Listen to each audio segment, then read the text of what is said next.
U.S. military bases are preparing to house thousands of Afghan refugees who are fleeing from the Taliban, and they're going to be used in Texas, too. This comes as border communities are already dealing, as you know, with the record number of migrants. Here to discuss, we've got Navy vet and Texas Congressman Tony Gonzalez. Mr. Gonzalez, good morning to you. Good morning. Good morning. Okay, so the estimates are as high as 80,000 people need to get out of Afghanistan. It could be at least 30,000 Afghanis who worked with us. They can't stay there because of the worry of retribution. Do you think that this deadline that the administration has of August 31st needs to be changed? Because if we don't have everybody out by then what happens?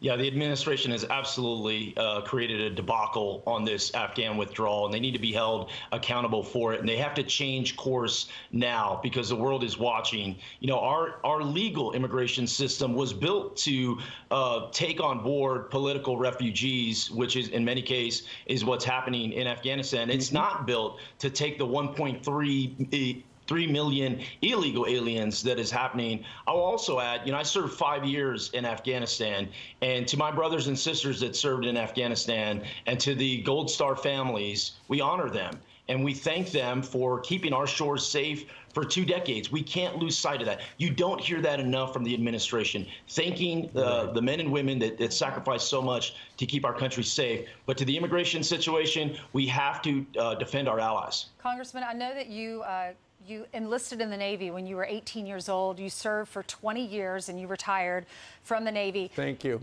Thank you so much. I know you spent time in Afghanistan, Iraq, and Asia as well. You collected surveillance on the Taliban for 2 decades. I want to hear about that, what you learned about the Taliban. And also, I know you've been in contact with some of the interpreters that are there. Tell us their stories as well. Yeah, the Taliban are a brutal regime, and that's how they govern, and that's exactly how they will govern.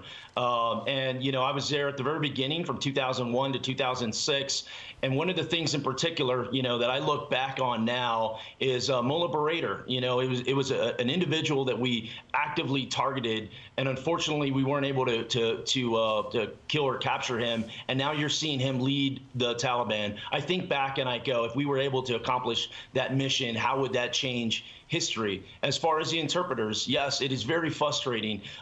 We've got several open cases where you've got Afghans that have fought alongside us for decades that are just fighting to survive, and we're doing everything we possibly can to get them in safe areas, whether that's in America or elsewhere. We deserve that to our allies. I go back to it. The world is watching. I just got back from Ukraine, from a CODEL in Ukraine. They're concerned about Russian aggression. Where's America going to be when Russia invades Ukraine again? I got back from South Korea about 3 weeks ago. Same thing. They're worried about what's going to happen when China invades Taiwan.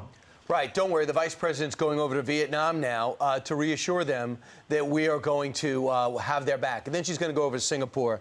Great optics there. Saigon and Kabul, fantastic. So if I was to put you, Tony, in charge, Congressman, in charge of this operation to open up the arteries, knowing how diminished we are as a force and how little we have no more bases there, how do we do it? If the Taliban say, I'm not letting Americans come from outside Kabul to Kabul to get out, what do we do? Number one, every American needs to return home.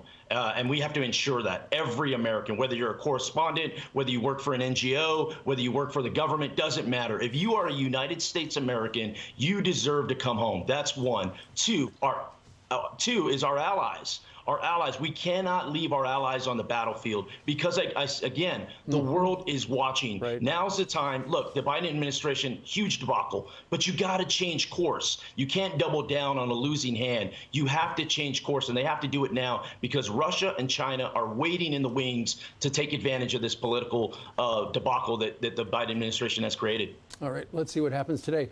Congressman, thank you very much for joining us today. Thank you. Thank you.